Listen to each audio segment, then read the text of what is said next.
Uhuru Kenyatta. So when he went to see President Uhuru Kenyatta in Ishaweri, he promised Uhuru Kenyatta that he would stop interfering with the Jubilee. He is still interfering, you know. When he went there, he promised him that all his dues for his workers, for his guards will be paid. They have not been paid up to date, you know.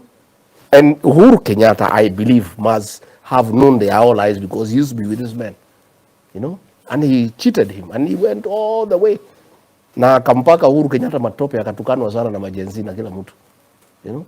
I don't even know why Uhuru agreed to see him. I don't understand why he agreed to see him. When Uhuru's child was being frustrated, the guns taken, Nini Uhuru came and with a couple of people spoke.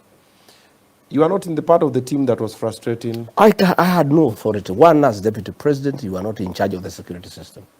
Okay. That one is under the hands of the president, and he told me from day one, keep off security matters, keep off the military, and I kept off.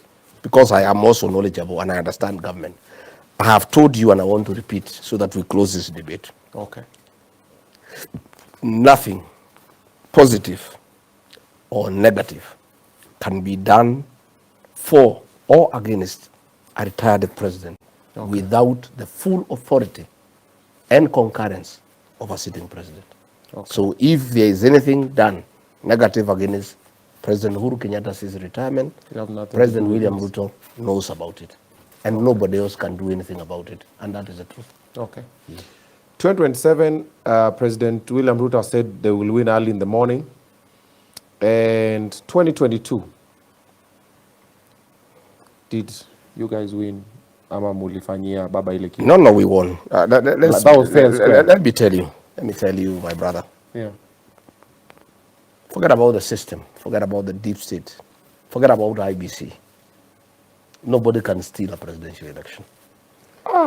The 2013 Supreme Court ruling was very clear that polling station results are final. The election is done, concluded at the polling station.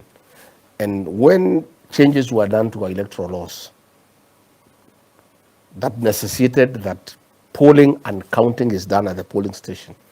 That is when we did away with the rigging. We won the election fair and square. There was no rigging whatsoever? There was no rigging, and there cannot be. I've heard President William Ruto say that he'll win in 2027. Yes. Listening to the ground, the only way he can win is if he is able to change the constitution through a referendum and remove the voting power from the people of Kenya to advisors. And since he has so many advisors, he would win in the morning. That's the only way he can win. Okay. And he knows. He knows. IBC has been reconstituted. Josephat Nanok, the Deputy Chief of Staff, is reportedly close to the IBC chair. Is this going to compromise the 2027 election? He is not close to the IBC chair. Yeah. He was his employee. He was an attorney at the county of Turkana, where Nanok was governor. So ni mtu yake. Na ndio amemletea William Ruto akuwe chairman. So basically, IBC will be run from State House. But nothing much will change. I want to tell you. It doesn't matter. Okay. Even if William Ruto appointed Farouk Kibet as chairman of IBC. Yeah? Or Oscar Sudi as chairman of IBC. He'll still lose. The vote against William Ruto, the margin will be so huge, I can tell you, nobody can do anything about it. The only folly is if the commissioners refuse to organize an election. They fail to fill the ballot boxes, the ballot papers, and to ensure there is order. But as long as they make sure the polling stations are open on time, there are ballot papers, and the counting is done at the polling station, the rest is a mathematical exercise of adding, tallying. So you believe the IBC is going to conduct a fair election? I'm not sure what they'll do, but I'm saying the mood in the country. Yeah. If that IBC tries to mess with the election, okay, there will be no country here. 207 will look like a Christmas party. I can tell you. And I want to implore those commissioners to be Kenyans, to be patriotic, and not to attempt to force William Ruto on the people of Kenya. It will not work. The people of Kenya will not accept it. People want change, and they are ready for change. Indeed, they are impatient. The 2 years is too far away, you know? Okay. Let me tell you, this Gen Z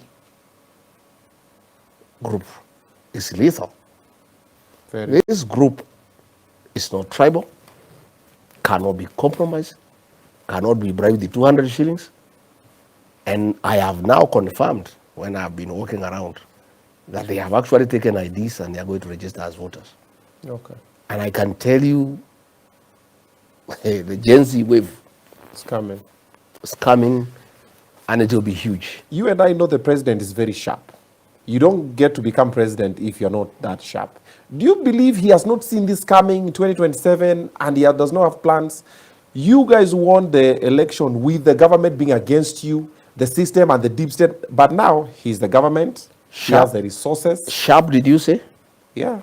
With a failed health system, failed education system, abductions, extrajudicial killings, an unperforming economy, and you say he's sharp?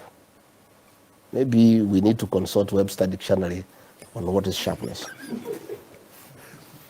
Let me tell you, my brother, the will of the people is supreme. Okay. William Ruto did not win the election because he's sharp. He won because at that time Kenyans believed his lies. And all the things he told people of Kenya, they believed him. They don't believe him anymore. In fact, there's nothing he can tell the people of Kenya to believe. He can't do a turnaround right now. There's nothing. Everybody has accepted he's a liar. So he cheated the